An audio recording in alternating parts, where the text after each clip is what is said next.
Hey folks, this is JR with DIY Prepper. Welcome to the channel. As preppers, we tend to focus on the things that we need to do to make ourselves and our families more prepared. Stockpiling food and water, having backup energy sources, and ways to defend ourselves are some of the most common. Then many of us also put a lot of effort into other things like developing survival skills or getting out of debt. And while we should all be doing these things, many times knowing what not to do is just as important. So today we're going to talk about some huge mistakes that could completely wreck your preps and how to avoid them. One of the biggest mistakes that preppers make is only focusing on one aspect of preparedness. Many times this is something that we know a lot about already or something that we enjoy, but when we do that, our preps aren't well-rounded enough to deal with the wide range of situations that we could face. For example, when I started prepping, I really was just more of a gun collector than anything else. I grew up hunting and target shooting. I spent a lot of time with my grandfather, who was a gunsmith, so that was just something that I naturally gravitated towards. But then I started to go through different situations where focusing almost solely on that defensive aspect of preparedness wasn't enough. The power would go out and I'd find myself wishing I had more batteries. Then we'd have other situations where having enough food was a concern. And for other people, it may not be an overemphasis on defense. There's probably a lot of folks out there who focus nearly all of their energy on food preps, doing things like canning or gardening, and don't focus at all on defense or other aspects of preparedness like energy production. But regardless of your interest or skills, we should all do everything that we can to make our preps as well-rounded as possible, because when you have all your bases covered, you're going to be in a much better position to deal with whatever may come your way.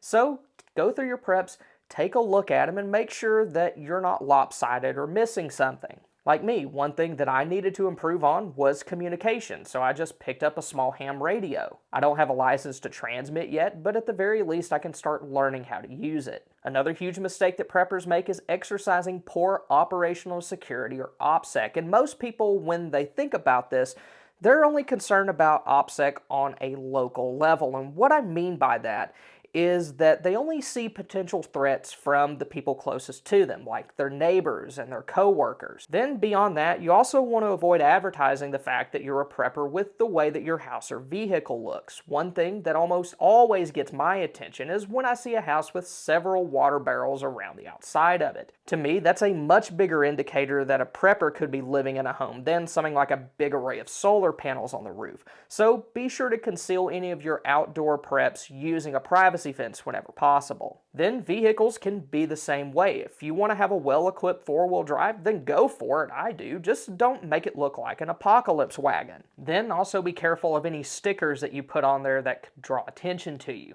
As somebody who has to park outside of their garage, I avoid putting things like Glock decals on my back window just because I don't want to tempt anybody to break into my car or house because of what could be inside. Another big mistake I see preppers make is only preparing for one event. Probably the best example of this would be the show Doomsday Preppers. Back when that was on the air, every prepper that was on it was portrayed as preparing for one specific event, like an economic collapse, World War III, or the New Madrid earthquake. And the problem with this is that when you only prepare for one specific thing, you're pigeonholing yourself. You become so obsessed with one particular situation that you overlook things that could be vital in other events, which actually may be more likely. I see this a lot in the comments with people who think any tech-related prep is a complete waste of money because what if an EMP happens? And while yes, one could happen, there's still a lot of other situations where having things like backup communications, a way to generate power, or even simple things like flashlights could be very useful. And when I say don't prepare for just one event, I don't mean that we shouldn't prepare for the events that are most likely based on where we live. If you live on a coast, hurricane preparedness should be a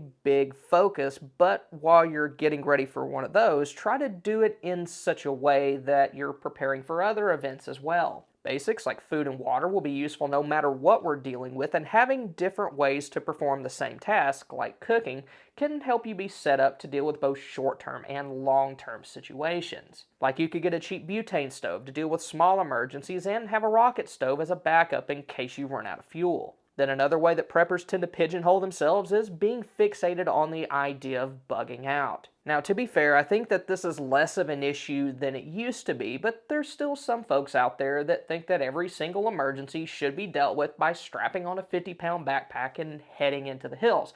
Never mind the fact that the last time that they started a fire was in their microwave when they forgot to take the tinfoil off the leftovers. But all that being said, I do think most preppers should have a bug out plan just because it gives you flexibility to deal with different things. However, that bug out plan should be based on your unique personal situation. For example, a 30-year-old who lives in a studio apartment in the middle of a major city is more likely to need to bug out than somebody who lives on a 50-acre homestead. But whatever your situation is, find what works best for you and try to be as flexible as possible. Another big mistake that a lot of preppers make is relying too much on gear and neglecting knowledge and skills. Many times people, just because of human nature, want to buy solutions to their problems and avoid anything that requires additional effort. And while we should all be storing things like food and water, we should also have a plan for when our stockpiles run out or if we become separated from our preps for one reason or another. Learning how to do things like garden, hunt, or raise animals will supplement our food storage, making it last longer and us less reliant on it. Then other skills like knot tying can help us repair gear or build emergency shelters.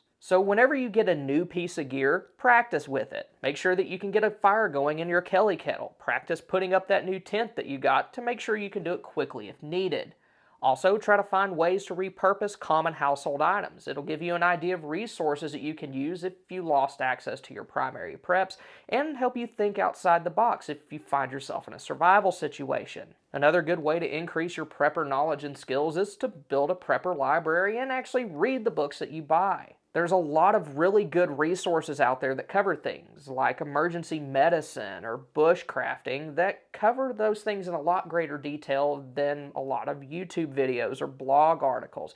Really, one of the biggest things that I did when I first started prepping that helped me learn a lot was just read different books. Then another mistake that preppers make is not organizing their preps, and this is one area that I can definitely improve on. When your preps are disorganized, you may not know where something is when you need it. That could be a mild inconvenience if the power goes out and you're fumbling around trying to find a flashlight, or it could be a huge problem if you have to leave your home quickly and you can't find things like your bug out bag or other vital survival supplies. One thing we've done this past year is invest in shelving units and other things to help us keep our preps and other personal items more organized. It's not a perfect system yet, but it has reduced the amount of time I've spent tripping over things or running around like a chicken with my head cut off trying to find stuff. Another problem with not organizing your preps is that you don't know how much of specific items you have, and food is probably the biggest example of this.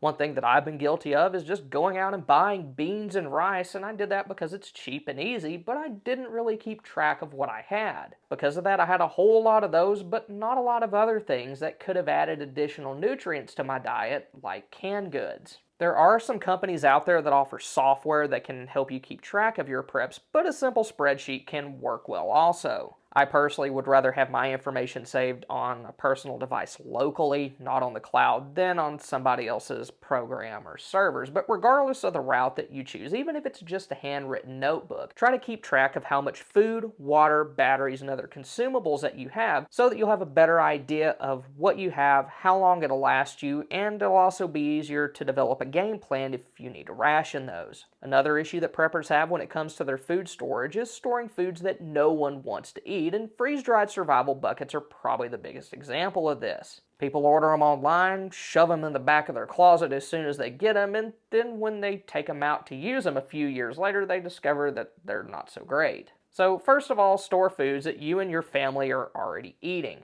Canned goods and dried staples are easy ways to do this since most of us already eat these things anyway. Just start rotating them and buying a little bit extra every time that you go to the grocery store. Then when it comes to freeze-dried meals, only buy them if you can test them in smaller quantities first. Nutrient Survival and Mountain House are both really good with this since you can buy smaller pouches of individual meals, figure out which ones you like, and then buy those in bulk. That can reduce the chances of you buying a lot of something that your family doesn't like, because some of them, especially younger or older family members, may just flat out refuse to eat it. Another big mistake that a lot of preppers make is overlooking physical conditions that they or somebody in their family may have. Age is probably the first thing that people think of with this, but that can go either way. While you should obviously plan for the needs of elderly loved ones, don't overlook the needs of infants or other young children. Before a certain age, babies simply cannot handle solid or even pureed food, so be sure to have formula for them. That's true even if your child is breastfed, because if something happens to mom, you don't want the baby to starve to death as a result.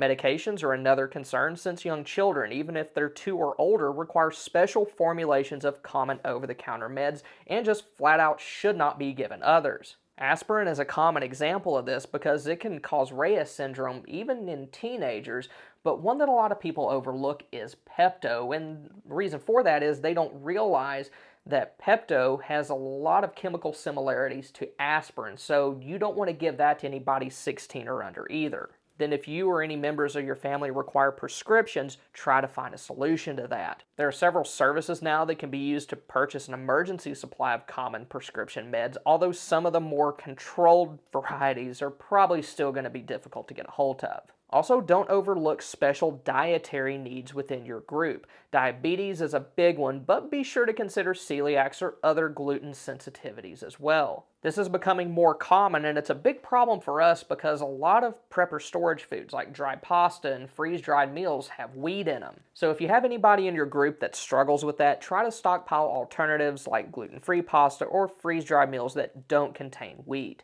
And lastly, don't overlook physical conditioning. That's something that I was focusing on towards the end of last year, but around the holidays I fell off the boat really hard and I need to get back at it. Being in the best shape possible can help us deal with different survival and emergency situations, but even beyond that, we have to acknowledge that while things like economic collapses and nuclear war and all that are scary, the fact of the matter is that most of us are probably going to be brought down by a relatively common medical condition. And taking better care of ourselves, which is something I definitely need to do, is gonna kind of kill two birds with one stone. It's gonna help us reduce the chance of us having some sort of chronic medical condition. And it's also gonna help us be more prepared to do what we need to do if things go south. Then, of course, there's lots of other things that could wreck our preparedness plans. If you want to learn more about things that could ruin your bug-in plans, then click here. Or if you want to see a list of items that a lot of preppers forget to stockpile, then click here. Thank y'all for stopping by. Y'all have a good one.